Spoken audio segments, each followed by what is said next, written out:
to my channel. Today is a very exciting video for you all because we're celebrating 1,000 subscribers.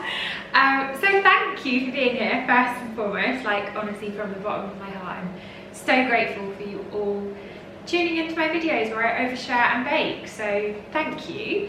And today what I thought we'd do would be make a really fun funfetti cake with some cute little decorations on the top. So that's what we're going to do. So to start with, as always, I will leave all of the ingredients and the quantities in the description box below. But what we're going to do is we're going to whisk together our 4 eggs in our KitchenAid bowl. Now you will ideally need a beater of some sort, unless you have arms of steel. So we will crack all our eggs in. Some eggs are just really hard. Like some, do you find that like some shells are really easy to open and then some are like warrior eggs, they do not want to open. All right, these are all right. Okay, cool. So we've got 4 eggs going in our KitchenAid bowl. And then we also have 300 grams of white sugar. Now I'm using caster sugar because it's a little bit easier to combine with the eggs. And then we're going to mix this up until it's sort of lighter in colour, very pale and really sort of well mixed through. Oh, may help if I turn it on at the wall. There we go. And also, before I forget, as always, I always do this. I need like a big old sign somewhere to remind myself. But we're going to preheat our oven to 160 degrees Celsius fan. Okay, right, whisk our eggs. Okay, so now that has pretty much whipped up, it's come really lovely and sort of glossy and very pale in colour, as you can probably just see. That is pretty much ready to go. So we're happy with that. Now, whilst I've had my eggs beating together, I have just warmed up some milk. So I have my ingredients list here. I have 240 mils of warm milk, and I also have a teaspoon of white vinegar. Now I'm going to add my white vinegar to my milk, and this is essentially going to curdle my milk. It's almost a substitute, well, it is a substitute of buttermilk, which really adds to the moistness of the cake. We like that. So we'll just put that aside, leave that to do its thing. Then we're going to grab our vanilla. Now we want to measure with the heart as always, but about a teaspoon of vanilla going into, which I'm going to put a bit more in because this is a vanilla cake, so we want it to be, you know, punchy. So we'll add that in, and then we're going to turn the mixer back on. But whilst we have the mixer on, we're going to slowly pour in 240 mils of vegetable oil. Now it's really important that you use a flavourless oil because you don't want it to be, you know, olive oil is a lovely flavour, but you don't want it to be super intense because it sort of takes away from the vanilla flavour. So I've just gone with a vegetable oil. Canola oil, sunflower oil, those kind of oils work really well. And we're just going to slowly, whilst that's going, we're going to slowly pour our oil very slowly down the side of the bowl into the mixer until everything has come together and incorporated. It is really important that you do it very slowly, because if you do it really fast, it will sort of split and it won't combine and emulsify. So that's what we're doing now. Alright, so that has all gone in. Now it is really important that you do that slowly and not whack it all in. Now I'm not sure if I mentioned before, but I'm using the same recipe as I used for my vanilla and lemon cupcakes. If you haven't seen that, I'll link to the video up in the top corner. But essentially it's an oil-based cake recipe. So essentially the cake itself is really, really moist, and I find that oil-based cake recipes last, they keep their sort of moisture a lot longer, whereas the traditional cake recipes tend to be great for the first day or two, and then they kind of go a little bit hard. So that's why I love using an oil-based recipe. So that is looking pretty good. That's all come together nicely, and now we can add our dry ingredients. Now the way that I like to do this is add a third of my dry ingredients and then a third of my wet ingredients, but always finishing on dry. So I have How much flour do I have? I have 360 grams of flour, so I'm going to add a good amount in there for now. And I'm also, before I continue anymore, I'm also going to change my attachment. So I had the whisk on to start with. Now I'm going to pop the beater on, because we don't need to whisk any of the ingredients together now. All right, so we'll incorporate that flour very slowly. We don't want to build up too much gluten. And then we can add, once that sort of comes together quite nicely, near enough combined, which it is now, I'm going to add about a third of my buttermilk mixture. Lovely. And then back in with another third of my flour. Now, one thing I did forget to mention, also I spilled some flour there, is my baking powder, my baking soda, and my salt. So I have 2.5 teaspoons of baking powder, and I have a teaspoon of salt, and I have a teaspoon of baking powder, and I'm actually just going to pop that into my flour now. Probably should have put that in at the beginning, but that's a-okay. So we'll just quickly mix that all together, just so that that's quite incorporated. You know, it wouldn't be a video, Lauren video, if I did something wrong. Right, we'll pop some of that flour back in the bowl, leaving about a third for our last bit, and then mix that up. Also going to scoop what I just missed from the bowl. And put that back in there. All right, then we're going to add the rest of our milk mixture, and then we can add the rest of our flour for our final mix together, and then mix that up until all of that is incorporated.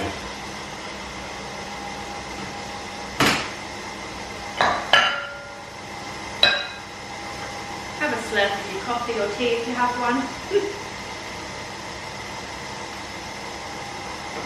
Now, if you've not watched the vanilla and lemon cupcake recipe video, this batter is quite runny.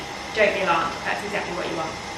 Now I'm going to just whack this up so that we can fully get everything incorporated. Just for a couple of seconds. Beautiful. All right, and that is essentially our batter done. It's so easy, so simple, and honestly the time that it takes to do the eggs, you can just prep and weigh everything else out, so it's really not a worry at all. And it just makes for such a delicious moist cake that lasts a lot longer, so we like that. All right, so now I've got my lovely vanilla batter all ready to go. Now you might be wondering, Lauren, what are you going to put in this? Because vanilla's not really your cup of tea, like it's a bit boring. Which, no shame to the haters, to the lovers of vanilla. We love vanilla. Vanilla has its time and place, but I said at the beginning we will make this cake a funfetti, which is exactly what we're going to do by adding 100 grams of my glorious funfetti sprinkles. So what we want to do is we do just want to make sure that everything is fully incorporated. You've got no residual flour on the sides of the bowl, because once you add these particular sprinkles, now I use the sprinkled sprinkles, but once you add these into our mixture, they do bleed quite quickly. So we want to add them in, stir it, and quickly pour it in our pans. So in those go, I've got 100 grams. Give that a good fold through, mix that through, and just be mindful not to over mix so you don't get too much bleeding. And then I have my two 6-inch pans here, and I'm just going to evenly pour the mixture into the pans. And then we want to pop these into our preheated oven for roughly around 30 to 35 minutes until a skewer, you pop your skewer in and it comes out nice and clean. There we go. All of that batter in there, nice and evenly distributed. So I'll pop these in the oven now, and then we'll see you when these bad boys are all baked. Alright guys, welcome back. Our cakes have come out of the oven and they are slightly warm to touch still, but perfect temperature for us to cut them and divide them into our layers. So I have my lovely little cake leveler here, and I've just popped them on level 3, the little notch 3, and that essentially will ensure that we have nice even layers. You can absolutely use a knife, you don't have to use one of these, but I would say these are up there with one of the tools that I just think they are just incredible. All right, so we've got our little first layer there, and as you can see, it's all lovely and moist, nice and speckled with all of the little sprinkles in there. So they are looking good. Now, out of our 2 pans, we're gonna get a good solid 2 layers out of each pan. So essentially we're gonna have 4 layers. The rest of the cake, which is essentially the top dome, you can use for cake pops, you can just use it to snap, whatever you want. Don't let it go to waste, but it still tastes delicious. So there are our 2 layers from that one. We'll just push these aside and let these guys cool down for a little bit because they are still quite warm to touch, which is a perfect opportunity for us to be able to make our little fondant balloons. Now, I was umming and ahhing as to what I should do for this particular cake, being it 1,000 subscribers. I just wasn't sure, and then I thought, no, do you know what I'm going to do? I've seen this cake trend online from a chick called Bake by Her. She's a Melbourne cake artist, and I thought, do you know what, I'm going to give that a go. She does these like balloon little letters or numbers, and I think it just looks really, really cool and quirky. So I'm going to do that for this particular cake. Now I have my fondant here, so let's make a 1 and a K so we can make it look lovely and cool. So we'll just loosen the fondant up with our hands. The warmth of our hands will loosen it up nicely and make it completely pliable for us to use. If you do find that it gets a bit sticky, you can just use a bit of corn flour or icing sugar. That normally helps it from sticking to the surface. Now, in terms of tools that I have for my balloon numbers and letters, I am just using this little guy. So he's got like a nice wheel on the top there and like a little crimped wheel on the edge there. So I'm just going to use that, and I'm hoping that that will give me the technique that I want to sort of form the creases. All right, I don't want it too thin. Definitely not as thin as I just did it then. There we go. All right, so I'm thinking for the 1, we're going to do a fold in 1. I'm just going to cut it about there and round that bit off.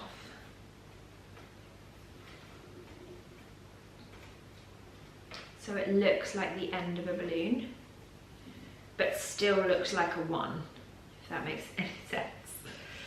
Now, because I'm not going to stand these up, it doesn't matter if they like form to the bottom of the bench top and go all flat, that doesn't matter. I'm just going to use this as a knife. There we go. And then just round that bottom, making sure that it's nice and even. And then when it gets to the corners, so I just want to form a few little creases in there to really get that balloon effect. So I'm literally just going to use my larger wheel and just go up the corners to form little balloon creases, and same down the sides as well. We can also wrap around a smaller piece of fondant that just goes around the whole entire side of the letter or number that looks almost like the seal of a balloon. So we'll roll that out.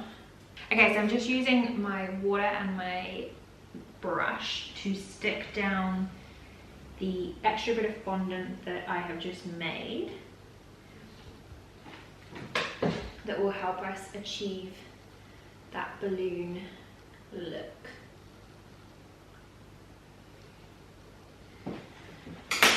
Now, make sure that that's all nicely even and not too big on the ends. And then we can just gently apply that all the way around the number 1, making sure that it's in the right position, and just sort of press it with a little bit of pressure and make sure you're happy with the positioning. And to get in that crevice, I'm going to use that wheel, just push it up there. There we go, and then when it meets, just cut it and just blend those two edges together, like so. And then just to really achieve that balloon effect, I am just going to run my little crimped wheel around the side of that rope that we just put on in even little spaces, like so. And then we have our first number 1. All right, our lovely little balloon letters are all done. As you can see here, I've added a nice bit of glitter just to make them really pop. I did struggle with the K a little bit, but you know, hey ho, it is what it is. All right, so I now have my cakes that are all nice and cool. I have some strawberry jam actually that I have just warmed through just so it's a little bit looser because I had mine in the fridge. And then I also have some vanilla Swiss meringue buttercream. Now, I have coloured this red because I wanted to go with a bit of a red poppy theme today for my Funfetti cake. If you want the recipe for my Swiss meringue buttercream, I'll leave a little link up in the corner here to another video that tells you all about how to make that gorgeous good stuff. All right, so we'll grab a little bit of that. I have a little metal cake disc here, and then I have my metal turntable. Now to that, I'm gonna add one of my little precious layers of sponge. Make sure that that's in the center. And then grab a good old spatula of that Swiss meringue buttercream and just very carefully spin the turntable around so you have a nice even coating of that Swiss meringue buttercream on top of that sponge. Now I'm aiming for about 1 centimetre because Swiss meringue buttercream is quite rich. You don't want too much of it, and we are going to cover the whole entire cake, the exterior of the cake, in this good stuff, so we're just going to aim for about 1 centimetre. And then we can add a nice little dollop of our raspberry jam in the centre. Now you can absolutely make a little divot for the jam to sit into, but for this I've decided not to because I'm only doing 4 layers of sponge, so chances of it splurging out is very unlikely. But if you feel like you want to, by all means, please do so. So I've just popped a nice little splurge of jam in that middle centre there. And then I'm going to add my second layer of sponge onto the top of there. Give that a nice generous push down, but just making sure that the sides are still aligning. Then we'll add another generous dollop of sponge and work our way through this cake. I just said a generous dollop of sponge. We won't be adding a generous dollop of sponge, we'll be adding icing. So yeah. All right, spin that all around, get that evenly spread.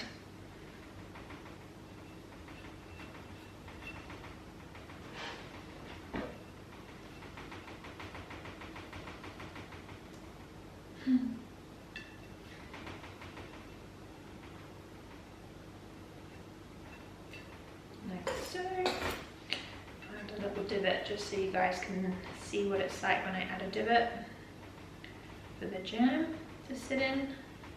So I've literally just kept the spatula in one place, and then I've just taken off a circle amount of icing to pop that jam into, and essentially that jam will just sit in that little space. And then we can add our final layer of cake. Now, I'm going to turn it over so I have the bottom on the top, so we have all of the crumb concealed within the cake. So any moisture will sort of stay within that cake, which is what you want really. Nobody wants a dry cake. All right, so now that that has basically all been stacked and ready to be encased in the delicious icing, we can ice away. Now I'm just going to put a generous amount on the top here and just very, very carefully and slowly work my way over the top of the cake, pushing it down the sides like so. That way I kind of know where the top is and how much I've got on the top, and then I can go round the sides in a back and forth motion with my spatula to coat the corners and to also ensure that the cake is all level as well. Now I was going to make this video a bit more interactive as such, where I was going to do a Q&A, but I basically forgot to put the question box out on Instagram. So I'm going to do my Q&A in the next video. So if you have any questions that you'd like to ask me, any tips of the trade that you'd like to know, pop them in the comments box below and I'll do my best to answer them in the next video. I'm also going to put a Q&A on my Instagram as well. So if you're not following me, go ahead, I'll pop the link on the screen now. But go ahead and follow me and you can ask anything, ask me anything really. And I'll do my best to answer them in our next video. I'm going to shoot that for next week, so that will be all of your questions will be answered next week. All right, so as you can kind of see, I have fully encased the cake now. Everything is tucked away nicely. There's no crumbs or exposed cake lurking around. So with the rest of my icing, I'm now just going to add a bit more icing to the exterior of the cake to ensure that we've got really nice, clean, sharp edges and a good amount of icing on the outside as well. I'm just going to use up all of my icing.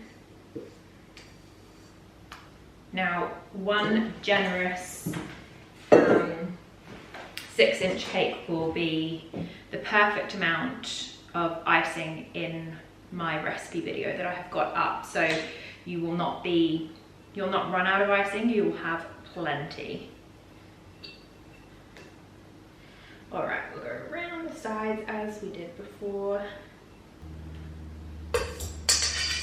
All right, now another good little nifty tool to use is this guy. It's basically a plastic cake scraper, and it's a really good way of ensuring that you get really nice straight edges. First, we'll just make sure that all of the crumbs from the bottom of the base of the cake are all swept off. Get rid of those so you don't add those into the icing. And then you want to make sure that you're always keeping the bottom of your cake scraper attached to the bottom of your base of your cake board, and then you're essentially going to ensure that you've always got a right angle. You're going to go around really, really gently, keeping a really nice straight line, and then this will ensure that you're getting a really nice straight edge to your cake. And because we've got plenty of icing on there, you're not going to pull up any of the cake crumbs because they're all well and truly sealed in there. If you were to really push quite hard, you will get some of your cake crumbs, so just be aware of how thick and thin your icing layer is.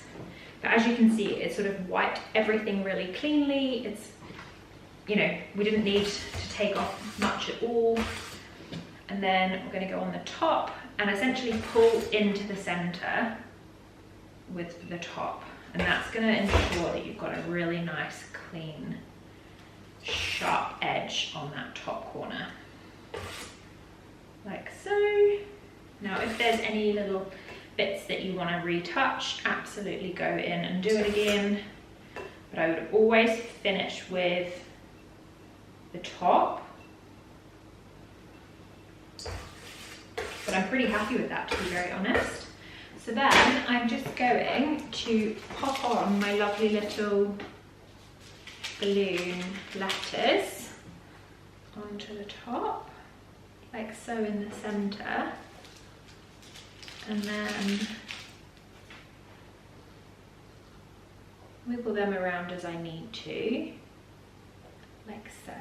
And then I think I'm going to finish the outside with some of those sprinkles I used on the inside. Put